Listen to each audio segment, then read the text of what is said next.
지금 이제 관세 협상 팩트 시트를 어느 정도 해결하고 이재명 대통령이 또 국내 기업과의 간담회를 통해서 국내 대규모 투자 약속까지 받았습니다. 바로 직후에 UAE를 시작으로 이집트 남아공을 거쳐 터키까지 중동 아프리카 순방 중이신데요.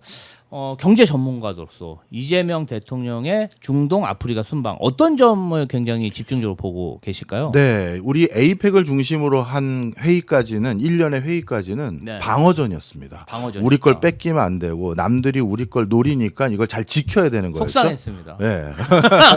그래도 잘 방어했잖아요. 네. 일본과도 비교가 되지만 3,500불로 우리 디펜스 잘했고 네. 이건 우리 10년 가까이 분납도 하기로 됐고 네. 투자가 확실하고 네. 근데 일본은 묻지마 투자고 미국이 마음대로 갖다 써도 되는 구조고 상업적 합리성이 없죠. 그렇죠. 예. 그래서 누가 봐도 우리는 트럼프 입에서 직접 나왔잖아요. 아 정말 지독한 협상가들이다. 그렇죠. 터프하다. 터프하다. 이렇게 얘기했단 말이에요. 네. 그래서 방어전을 잘한 겁니다. 네. 그 다음에 이제 공격을 하러 간 게 이번 G20입니다.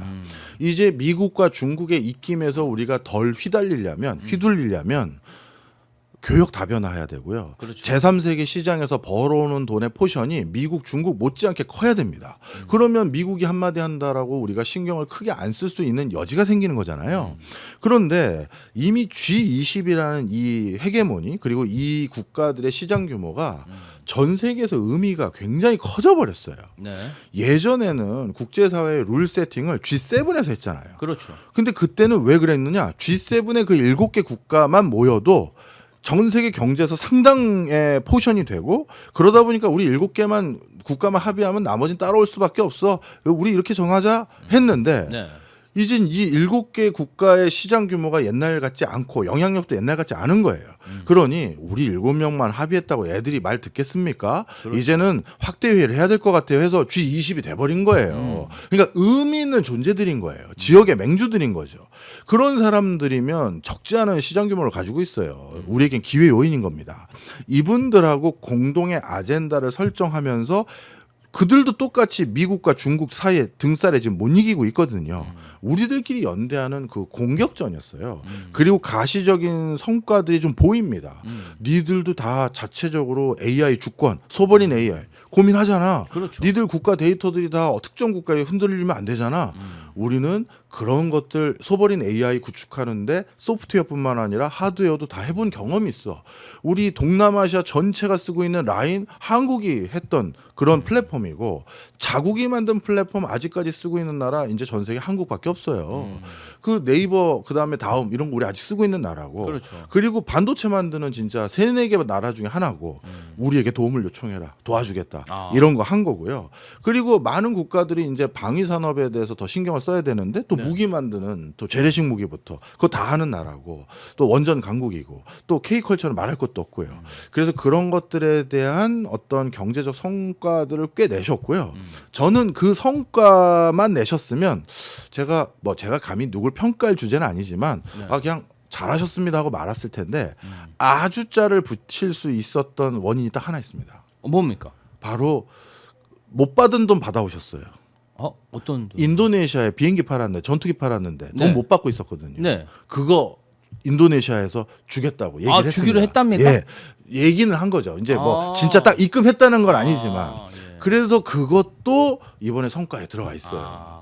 비즈니스맨은 우리 수출 기업들이요 제일 수출할 때 제일 고민하는 게 뭔지 아십니까? 정산이에요. 정산이죠. 2억 말리는 사람들이 얼마나 약 올리는지 아세요? 뭐 돈 받고 싶어? 그럼 오든지. 그거 출장 가면 그 돈만 해도 얼마예요? 이거 사람 속 터지는 거거든요. 아니 근데 이제 제가 이 에이펙 회담 때도 인도네시아 대통령하고 이제 회담하는 걸 봤는데 우리 대통령이 우회적으로 전투기 돈 왜 안 주냐. 그러니까 인도네시아 대통령이 그것은 비공개로 얘기하자. 결국은 좀 돈을 달라는 압박이 그럼요. 좀 먹히지 않았나. 그리고 그런 거를 외교적인 곳에서 말하면 결례일 것 같아서 안 말하려고 했던 분도 없지 않아요. 역대. 그런데 얘기해 주신 거잖아요. 그렇죠. 예, 기업을 챙겨준 거죠. 돈 떼어먹은 거 돈 달라고 했을 때 가장 거니는 분이 그 나라 국가 수반인 거잖아요. 그렇죠. 그런 차원에서 이번에는 아주 작은 것까지 잘 챙겨주셨다.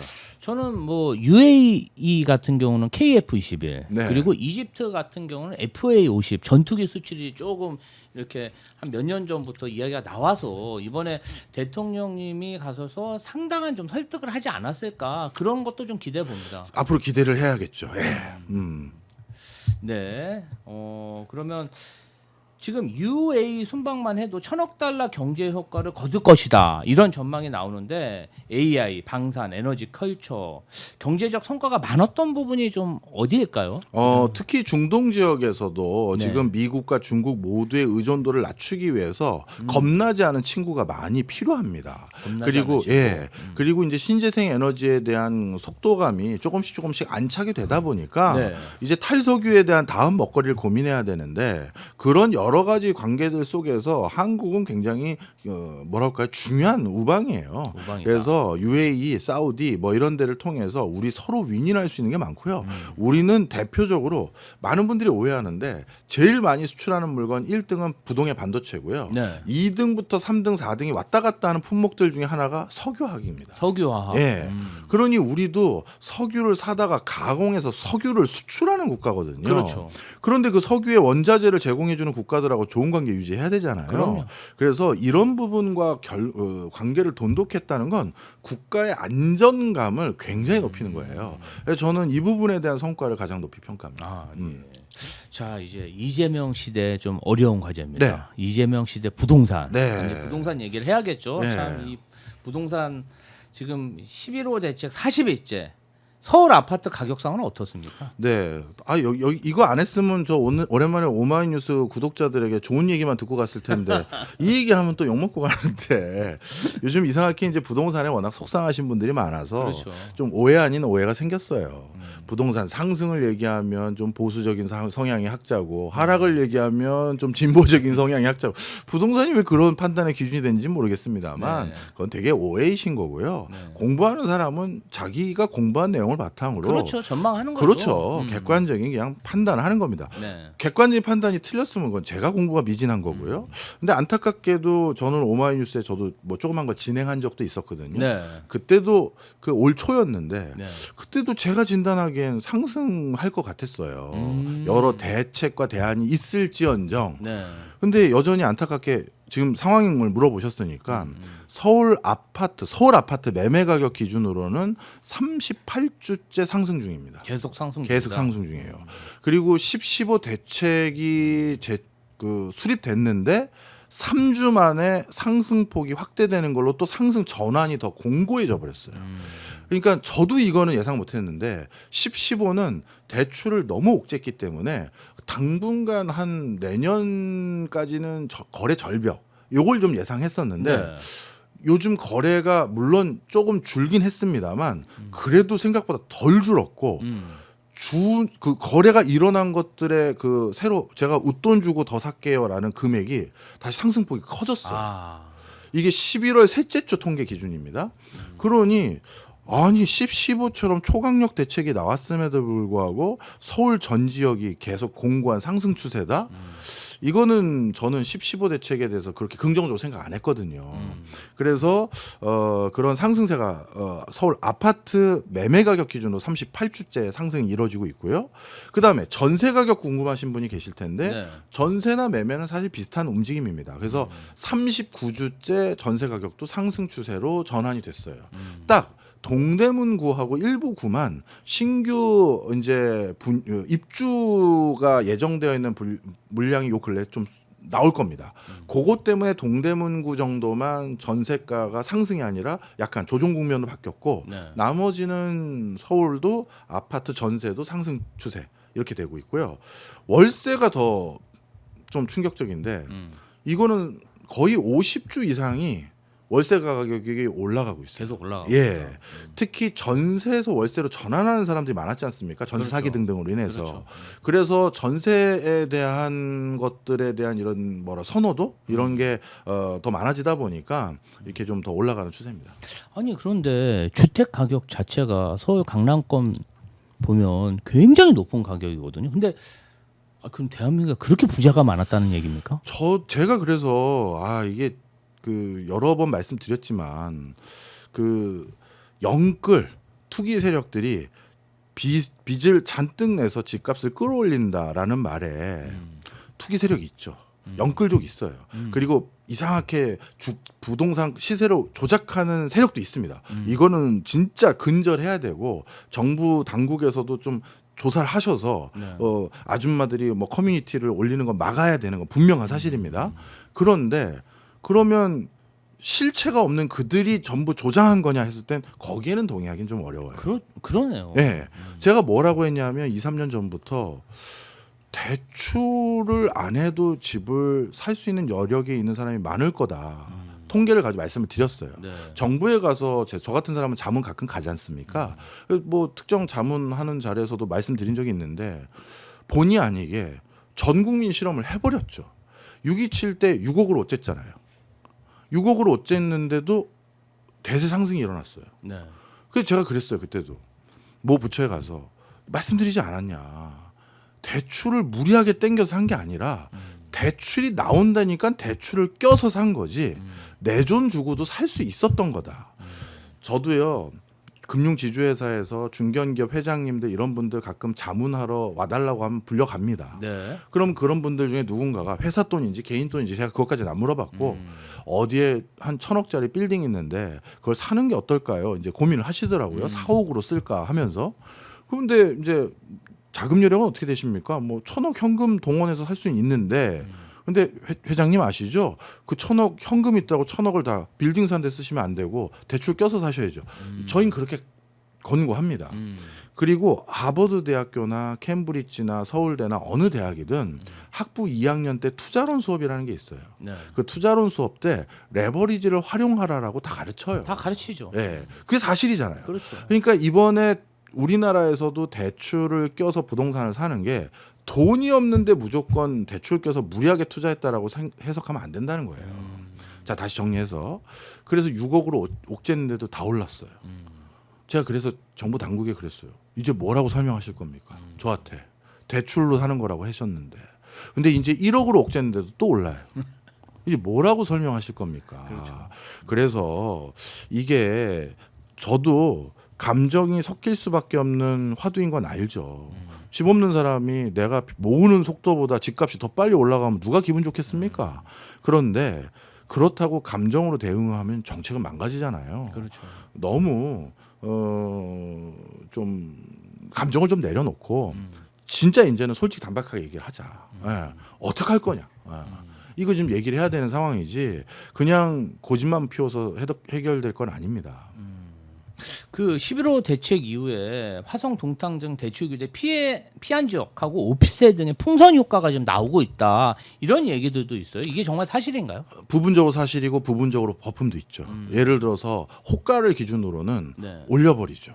그러면 신문에선 그거 보도되잖아요. 근데 실제 찾아오는 사람도 없는데 호가만 올리면 거기 들썩들썩 하나 봐 이런 오해의 여지가 있어요. 그렇죠. 그런데 국토부에서는 실거래가 기준으로도 통계가 발표되는 게 있습니다. 네. KB 같은 데는 호가 기준으로 발표하는 게 있고 또 실거래가로 딱 찍혀서 요즘은 신고하게 돼 있잖아요. 그래서 그걸 확인하는 게 있는데 그거 옳은 거는 분명한 또 사실인 게 있으니까요. 그래서 어느 거는 호가야라고만 또 편향되게 내가 믿고 싶은 통계만 확인하지 마시고 네. 국토부에서 제시하는 실거래가까지 봤었을 때 올라간 부분이 분명히 있고요. 그리고 이거는 또 그냥 오해하시면 안 되는 게 부동산을 산다는 건 우리가 실물을 사는 거잖아요. 네. 물건 사는 거잖아요.